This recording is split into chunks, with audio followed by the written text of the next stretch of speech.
Hi friends, Miss Hazel here. Miss Kate over on the side. Alrighty, here she is. Miss Kate's over there working away. I'm going to show you how to make a tie-dye pillow today.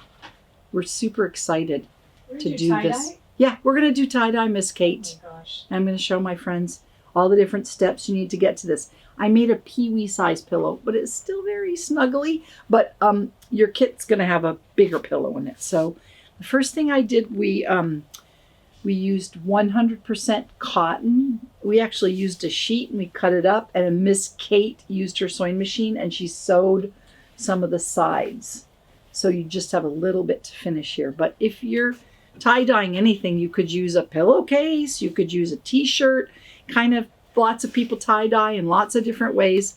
We're going to use 2 different colors and we're going to make a pillow. Okay, so first thing you want to do is use your rubber bands. And you want to, there's a couple of different ways you can do it. You could crunch your pillow up this way and make one long kind of sausage. And you want to put your rubber bands on them. You might need a big friend to help you if you're little, but maybe not. The most important thing is that you get your rubber bands on really tight. Really tight. Oh, snuggly tight. Okay, another way you can do it is put your hand inside the part that's open. This will give you like circles. Poke a hole with your finger. This will be like a sunburst when you're... Yeah, this is the one that's gonna look like this circle here. That was a little tiny rubber band I put on a little bit of fabric. So you're gonna use your rubber bands. Take your time. This project could take you a couple days to complete. That one. Okay.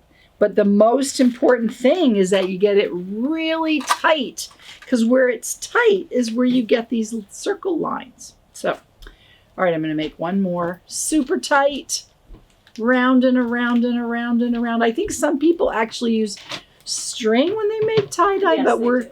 using rubber bands. So, okay, so it kind of looks funny. Looks like that. Now, after you've done that, it's going to get messy. So your next part that you want to do is put your gloves on, because when you're working with dye, this is a good outside project. Or if you don't have an outside place that you could work, make sure you protect your work surface with newspaper. I've put some paper down. You can see we protect our table. We've done other projects here. So putting on my gloves, otherwise my hands would be all stained. Now I'm going to use these cups, and we're using this dye that's called RIT dye. We like that one. It's got nice bright colors. And open my little container. It's got about 1/2 ounce of dye in there.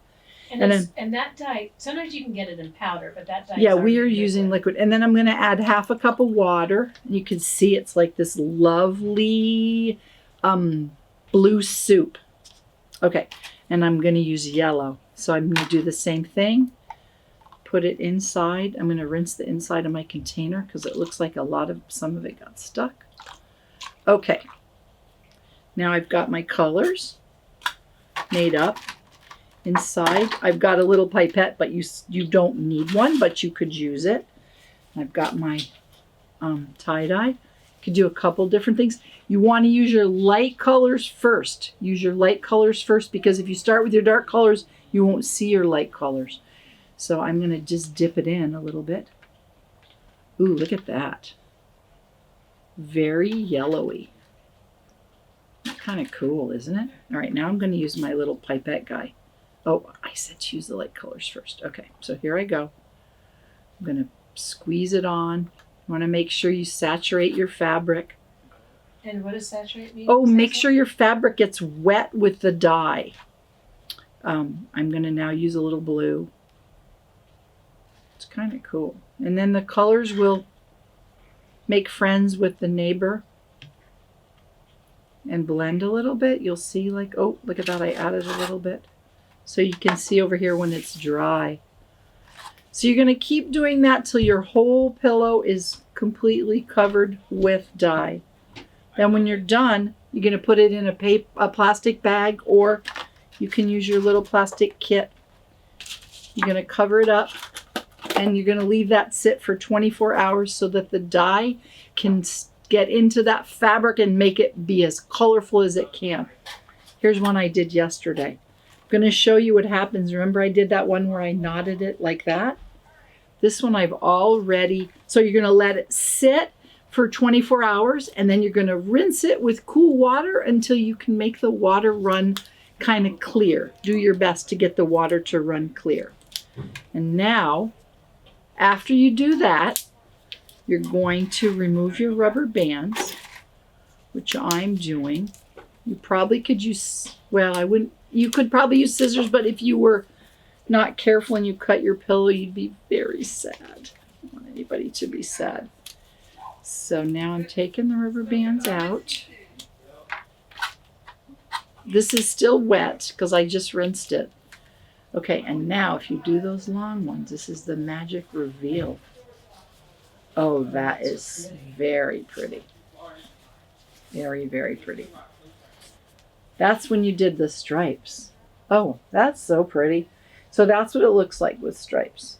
Then after you rinse it, you need to let it dry. So you put it in the sun. I don't think you really want to put it in the wash, but you could because you've already let it set in. All right, next. So that's that. Now comes the sewing part. I'll take my gloves off. I kind of prepared.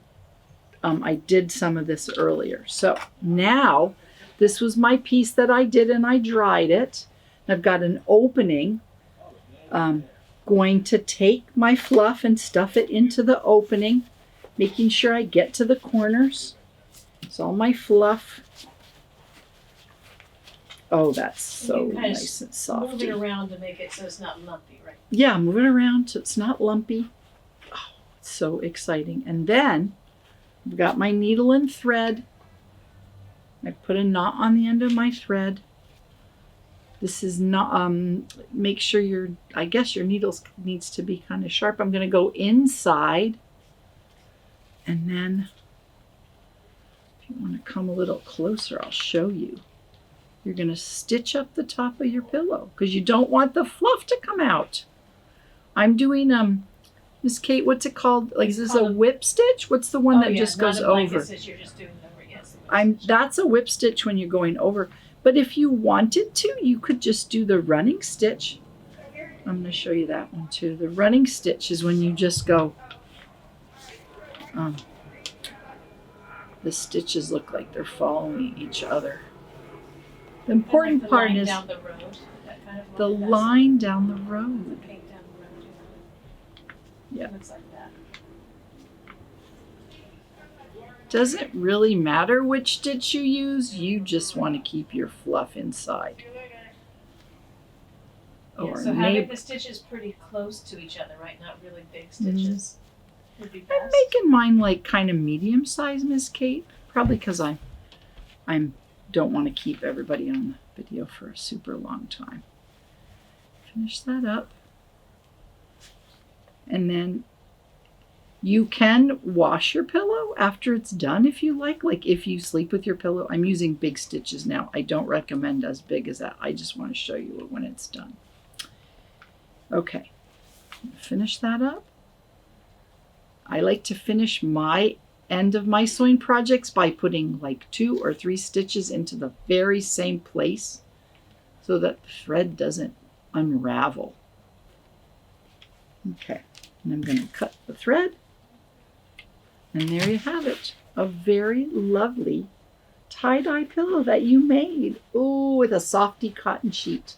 Okay, thanks for joining us for our tie-dye pillow. If you like this video, yeah, I guess if you like it, just like it. And then you can... You can subscribe to our channel is what she's trying to tell you. That's where I need Miss Kate's help. Follow us on Instagram at Alameda Arts Fund. Thanks. Yeah, thanks for joining us.